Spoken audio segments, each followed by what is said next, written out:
ఏమన్నా యూస్ఫుల్ ఉంటుందా, ఎట్లుంటుంది అంటారు? శ్రీనివాస్ గారు, మీకు, సుమిత్ర గారికి, అట్లాగే శ్రీనివాస్ యాదవ్ గారికి నమస్కారం. 99 ప్రేక్షకులకు కూడా.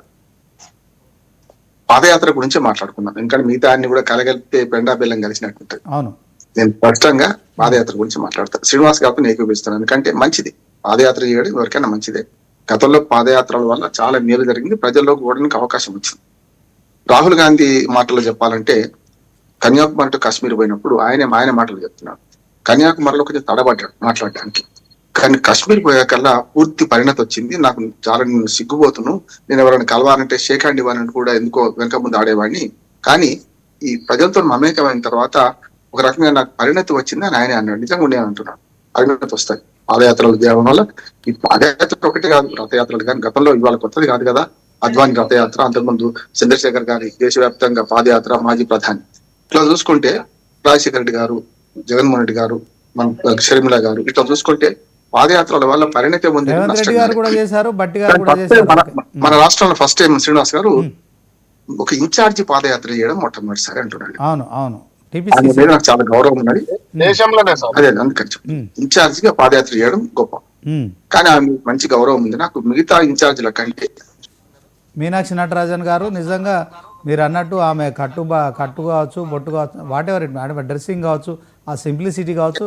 సో తెలంగాణ కాంగ్రెస్ ఆమె గతంలో ఇన్ఛార్జ్ చూసాం, స్టార్ హోటల్లో ఉండడం అని చూసాం. సరే, విమర్శ పక్కన పెడదాం, కానీ ఈమె ఒక నిమ్మలమైన మనిషి, ముఖ్యంగా రాహుల్ గాంధీకి దగ్గర మనిషి, పార్టీ మొదటి క్రియాశీల కార్యకర్తగా అంచెలంచెలుగా ఎదిగి వాళ్ళ ఇక్కడికి రావడం వల్ల కొంత నా ఉద్దేశం ఏంటంటే గతంలో పటాటోపం లేకుండా ఉంది. కానీ అభ్యంతరం ఏంటంటే ఇవాళ పాదయాత్ర చేస్తుంది, మంచిదే కాదంటలేదు.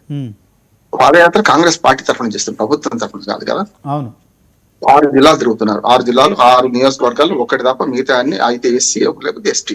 పరిగి నుంచి మొదలుకొని అందోలు, మెదక్ జిల్లాల అందోలు, రంగారెడ్డి జిల్లాల పరిగి, ఆ తర్వాత ఆర్మూర్ ఏమో నిజామాబాద్, ఉమ్మడి నిజామాబాద్ కి వస్తుంది, ఖానాపూర్ ఏమో ఉమ్మడి హైదరాబాద్ కి వస్తుంది, చొప్పదండి ఉమ్మడి కరీంనగర్కి వస్తుంది, చివరిగా వర్ధనపేట. 6లో ఒక్కటి తప్ప మిగతా అన్ని ఎస్సీఓ ఎస్టీఓ ఉన్నాయి. కనుక ఈ నియోజకవర్గం తిరగడం మంచిది. కానీ పాదయాత్ర టైం సరైంది కాదంటున్నాను.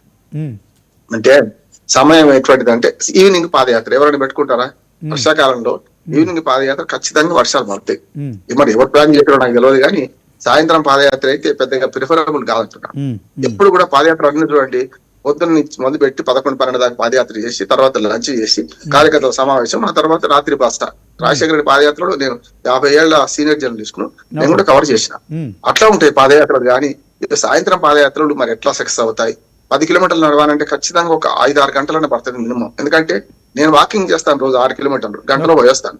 కానీ అది వేరు, పాదయాత్రలో పోయి వచ్చేది మన మార్నింగ్ వాక్ కాదు కదా, ఈవినింగ్ వాక్ కాదు కదా. కనుక ప్రజలతో మమేకం కావాలంటే 4-5 గంటలు పడుతుంది. మరి రాత్రి పాదయాత్రలో ఇప్పుడు ఒక ఊరి నుంచి ఇంకో ఊరికి మారాలి కదా.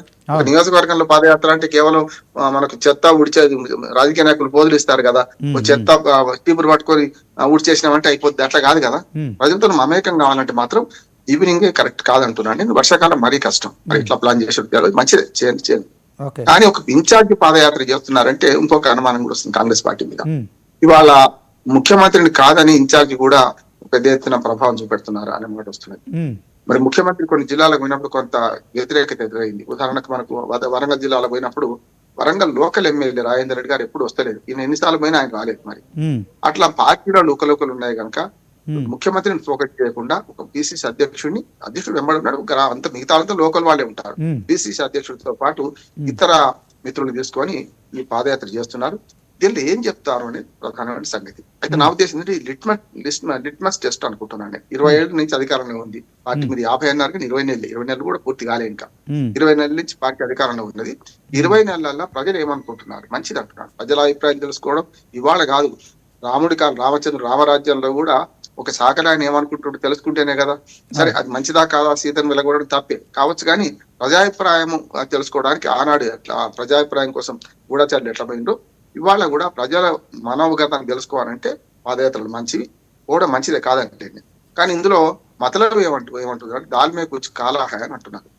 కాంగ్రెస్ లో అంతర్గత కలహాలు ఎక్కువ, అంతర్గత ప్రజాస్వామ్యం కూడా ఎక్కువ. కనుక ముఖ్యమంత్రిని తీసుకొని పోతే వ్యతిరేకత కంటే పార్టీ పరంగా పోవడం ఒకటి. ముఖ్యంగా ఇప్పటిదాకా చేసిన పాదయాత్రల్లో ఎక్కడ కూడా పార్టీ ఫోకస్ అయింది. గతంలో శ్రీనివాస్ గారు అన్నట్టు అధికారం రాకముందు బట్టి విక్రమార్క గారు బ్రహ్మాండంగా పాదయాత్ర చేసింది ఆ రాష్ట్రం అంతా కూడా, దానివల్ల ఫలితం కూడా వచ్చింది. అయితే ఇప్పుడు పాదయాత్రలో ఒక విశిష్టత ఏంటంటే అధికారంలో ఉండి పాదయాత్ర, రెండోది ఇన్ఛార్జిని తీసుకొని పాదయాత్ర. దానివల్ల ఏమనుకుంటున్నారు అంటే ఇన్ఛార్జిని తీసుకొని ఉంటే ముఖ్యమంత్రి పరిపాలన బాగుందా లేదా ఒక లిట్మస్ టెస్ట్ లాగా ఈ 6 నియోజకవర్గాలు చేస్తున్నాం అనుకుంటాం. నష్టమేం లేదు. కానీ మెల్లమెల్లగా ముఖ్యమంత్రి ప్రాధాన్యత తగ్గించి రాష్ట్రంలో కూడా అక్కడ మనకు ఢిల్లీకి వెళ్ళినప్పుడు కూడా చూసాం, మనకు గతంలో ఎన్టీ రామారావు గారు పార్టీ పెట్టినప్పుడు ఆంధ్రుల ఆత్మగౌరవం ఉన్నారు. ఇప్పుడేమో తెలంగాణ అస్తిత్వ పోరాటం అంటున్నాం. తెలంగాణ అస్తిత్వాన్ని తాకట్టు పెడుతున్నారా అనే మాట కూడా వస్తున్నది. ఎందుకంటే ఢిల్లీ పోయినప్పుడు ముఖ్యమంత్రిని రాహుల్ గాంధీ కలుస్తలేడు, ప్రధానమంత్రి కలుస్తున్నాడు, మంత్రులందరూ కలుస్తున్నారు, కేంద్ర మంత్రులందరూ కలుస్తున్నారు. కానీ ముఖ్యమంత్రిగా ఉండి రాహుల్ గాంధీ ఎందుకు కలుస్తలేడు అనే ఒక ప్రశ్న కూడా వస్తున్నది ఇక్కడ. అంటే ఇవన్నీ రాహుల్ గాంధీ ఒక రకంగా మనకు ముఖ్యమంత్రి మన రేవంత్ రెడ్డి గారి మీద ఒక నిఘా పెట్టడానికి, లేకపోతే ఇన్ఛార్జిని పంపించి చేస్తున్నారనే విమర్శ కూడా వస్తున్నది. ఇవన్నీ గమనించాలి మనం. అది కరెక్టా కాదా తర్వాత సంగతి తేలుతుంది. కానీ రేవంత్ రెడ్డి పలుకుబడి గాని అవన్నీ పక్కన పెడితే ఇవాళ